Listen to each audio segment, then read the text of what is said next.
Hey guys, welcome back to the channel. So आज हम बात करने वाले हैं दिलजीत दोसांझ और हानिया आमिर की रीसेंट कंट्रोवर्सी के ऊपर। तो थोड़ा शुरू से शुरू करते हैं। 22 अप्रैल 2025 वो काला दिन जिस दिन जम्मू कश्मीर अनंतनाग डिस्ट्रिक्ट के पहलगाम में कुछ ऐसा होता है कि जो पूरे देश को हिला के रख देता है। 26 निर्दोष लोगों की जान ले ली जाती है सिर्फ इसलिए क्योंकि वो हिंदू इंडियंस होते हैं। उन्होंने आतंकवादियों का कुछ बिगाड़ा नहीं होता है। मारने का रीजन सिर्फ एक कि वो हिंदू और भारतीय हैं। लेकिन उसके बाद जो हमारी सरकार है वो एक के बाद एक जो एक्शंस लेती है उसके बारे में आपको सबको पता ही होगा। जैसे कि इंडस वाटर ट्रीटी सस्पेंशन या पाकिस्तान के साथ ट्रेड्स और गुड सस्पेंशन या फिर उन पर फुल फ्लेज्ड अटैक करना हो। इंडिया ने एक के बाद एक सारे कड़े कदम उठाए थे और उन्हीं में से एक कदम पाकिस्तानी यूट्यूबर चैनल्स और उनके आर्टिस्ट को परमानेंटली बैन करना, जिसमें कुछ बड़े नाम भी थे जैसे कि ताला अंजुम, आतिफ असलम, अली जफर, बिलाल अब्बास। इसी के साथ बहुत बड़ी पाकिस्तानी एक्ट्रेस हानिया आमिर भी थी। जी हाँ, वही हानिया आमिर जो कुछ टाइम पहले तक इंडियंस की क्रश बनी हुई थी। सच बोलूं तो ना मुझे ये पहले पसंद थी ना मुझे अब पसंद है। पता नहीं लड़के इसके पीछे इतने पागल क्यों हैं। 23 जून 2025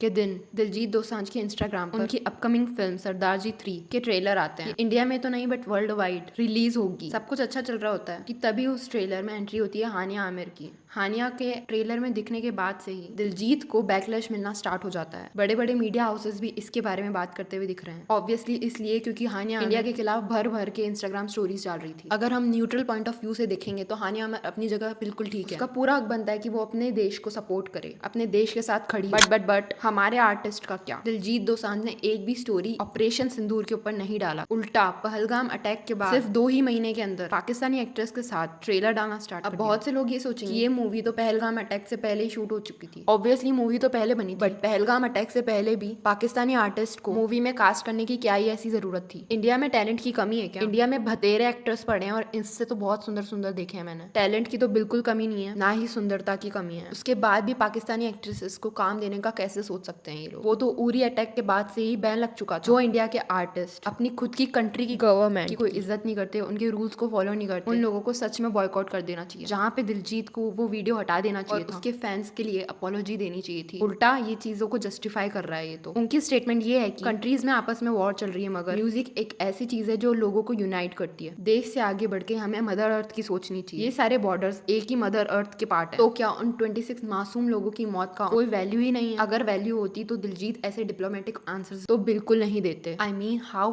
can someone say that? How insensible a person can be? इतनी सीरियस चीजों पर भी इतना डिप्लोमेटिक आंसर, वो भी इतने बड़े आर्टिस्ट थे। Diljit, you lost my respect. इसका मतलब तो यही है, कोई हमारे ही देश में हमारे ही लोगों को आके मार के चली जाए तो तुम अपनी आंखें बंद कर लो क्योंकि वो भी तो मदर अर्थ के ही बच्चे हैं। वाओ। और ऐसी बातें सिर्फ हमारे साइड के आर्टिस्ट ही करते हैं। वहाँ के लोग के ओपिनियन बहुत स्ट्रांग रहते हैं और वो हमेशा अपनी कंट्री को सपोर्ट करते हैं, चाहे फिर उनको ऑडियंस को, पैसे को या अपॉर्चुनिटीज को लात मारनी पड़े। और देखा जाए तो ताला अंजुम ने ऐसा किया भी है। ये जानते हुए कि ताला अंजुम के 50 से ज्यादा ऑडियंस इंडियन है तो भी उन्होंने अपने देश का खुलेआम सपोर्ट किया। लेकिन हमारे जो सो कॉल्ड सुपरस्टार्स हैं उनकी ऑडियंस जो पाकिस्तान में रहती है वो नाराज ना हो, इस वजह से वो कभी भी पाकिस्तान के अगेंस्ट में चीजें नहीं डालते। ऐसे में जब देश के साथ खड़े होने का टाइम था तो उन्होंने कोई भी स्टैंड नहीं लिया। बंदे की आयरनी देखो। यही दिलजीत दोसांझ बॉर्डर 2 में भी काम करने वाले हैं। अब कहाँ गया मदर अर्थ का बच्चा? वैसे भी इन्हें कोई मतलब नहीं अपने देश से, इनके लोगों से और लोगों की फीलिंग्स से। दिलजीत को सिर्फ मतलब है पैसों से। बॉर्डर 2 में भी कूट कूट के देशभक्ति दिखाई। हिपोक्रेसी है हिपोक्रेसी। बस लोगों की आंखों में धूल झोंकने के लिए ये सब दिखाते हैं। दिलजीत हो या और कोई पंजाबी सिंगर, उनपे अक्सर खालिस्तान या एंटी नेशनल होने के आरोप लगते रहते हैं। खालिस्तानी वाले टॉपिक के ऊपर दिलजीत की आउटफिट ने ही आंसर दे दिया जो कि उन्होंने मेट गाला में पहनी थी एज अ खालिस्तानी। ये मैप जो बना हुआ है उनके कपड़ों पे वो खालिस्तान का मैप है। इससे बड़ा प्रूफ और क्या चाहिए तुम्हें? जिस देश की आर्मी की वजह से तुम अपने घर पे सेफ बैठे, एटलीस्ट उनके लिए तो तुम सपोर्ट कर सकते थे ना। पर उस वक्त तो तुम चुप रहते, पैसे छापने के लिए बॉर्डर 2 जैसी मूवीज बना लेते हो। वाह यार। बट बॉलीवुड ने भी दिलजीत दोसांझ को उसकी औकात दिखाई। दिलजीत को बॉलीवुड से कोई भी मूवी नहीं मिलेगी और ये दिलजीत के करियर के लिए बहुत ही बड़ा टर्न ऑफ मोमेंट है। दिलजीत जैसे और भी जो एक्ट्रेस जो अभी भी पाकिस्तानी एक्ट्रेसेस ओपन आर्म्स करके बैठे हैं उनको भी उनकी औकात दिखाने का उन्हें ये भी याद दिलाना पड़ेगा आप देश से हैं, देश आपसे नहीं। जिस ऑडियंस ने उन्हें सर पे चढ़ाया है वही वहां से उतार के फेंक भी सकती है। जिस देश का तुम खा रहे हो ना उससे ऐसी गद्दारी नहीं चलेगी भाई। ये रहे कुछ पब्लिक के reactions. If Diljit can't support Indian army as an Indian we should stop supporting him.